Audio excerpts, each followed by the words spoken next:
Hey, it's Ted Chu. It's Friday, and I got such a great response from the video that I did last week that I'm going to try to do this every week and tell you what happened this past week at Queen's Park. There are about four things that I'm going to talk about this week. The first one is vaccine news. Just this afternoon, there was a detailed schedule announced of who gets the vaccine when. Secondly, there was a bill 257. It was about broadband, but important thing tacked onto it is the ability for a Ministerial Zoning Order to overrule what's called the Provincial Policy Statement. Third thing, the Financial Accountability Office put out a report on homelessness. And the fourth thing is Bill 245, the Accelerating Access to Justice bill. So if you want to stick around and hear the details, please just hold on for a second. And if not, join me next week for a summary of what happened in the past week at Queen's Park. The first thing I want to talk about is this early Friday afternoon, the province released a detailed schedule. It was a 26-page slideshow, a detailed schedule of how the vaccine will be released, who will get the vaccines and when. So, for example, 60-plus-year-olds will be able to get the vaccine by early June. What happened was that the federal government announced that there were 2 new vaccines that were approved, and the schedule for the delivery of one of the vaccines was moved up. So there's more vaccines available. And the federal government also decided that it would be okay to space out the time between the first shot and the second shot for those vaccines where you need 2 shots by 4 months. So the province's strategy is to get a lot of first shots done. So 60 plus years old by early June. People who cannot work from home, so that's like, for example, teachers, will be able to get their shots in early June. And people with health conditions, so that includes things like people who are pregnant, people who have chronic disease, and really importantly, I think, people with intellectual and developmental disabilities and their caregivers will be able to get their first shots starting April the 1st. I noticed that in the United States, there was some data that said that people with developmental disabilities were much more likely to get a serious form of COVID, get in the hospital, or even die. So I'm glad that they're getting some priority. The second thing is Bill 257, the Supporting Broadband and Infrastructure Expansion Act.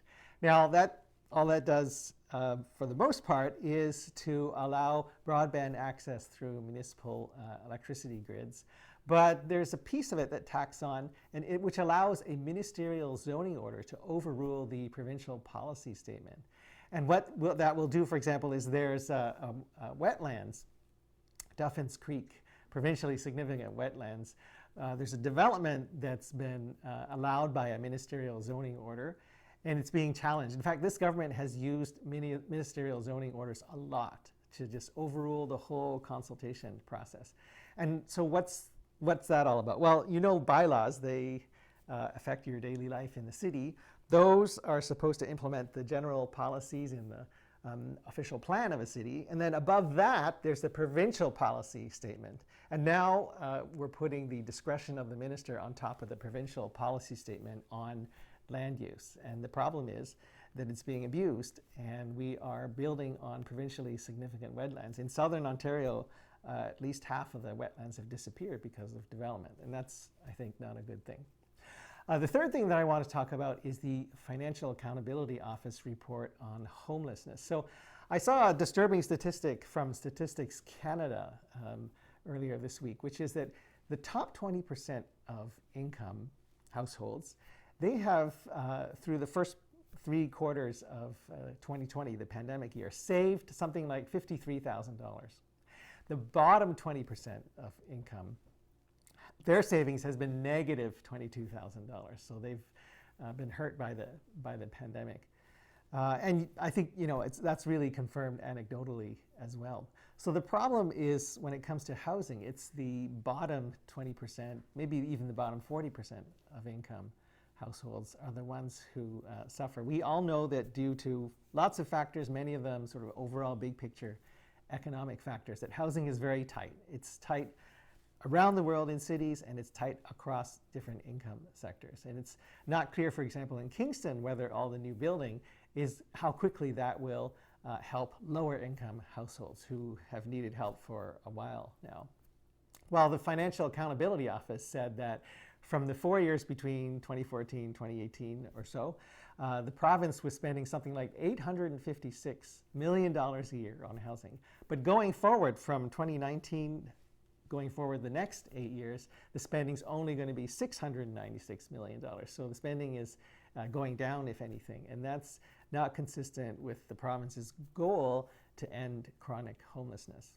The last thing I want to talk about is the Accelerating Access to Justice Act. So the idea is to improve access to justice because, as the saying goes, justice delayed is justice denied. One of the things that it does, which is good, is it allows the deposition of documents in French. And that will improve access to justice in French. In fact, it's the case now that because the capacity for serving people in French is limited in Ontario, there are extra delays if you try to do things in French in our court system. So that is a good thing that they're improving access to the Ontario justice system for Francophones.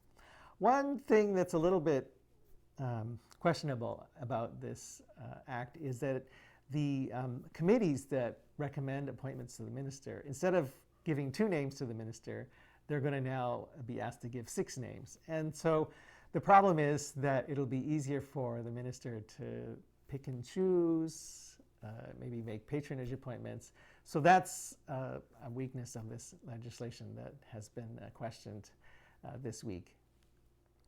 So that's a summary of some of the things that have been happening at Queen's Park this week, and I hope you enjoyed it and will join me next week when I go back and summarize what happened at Queen's Park.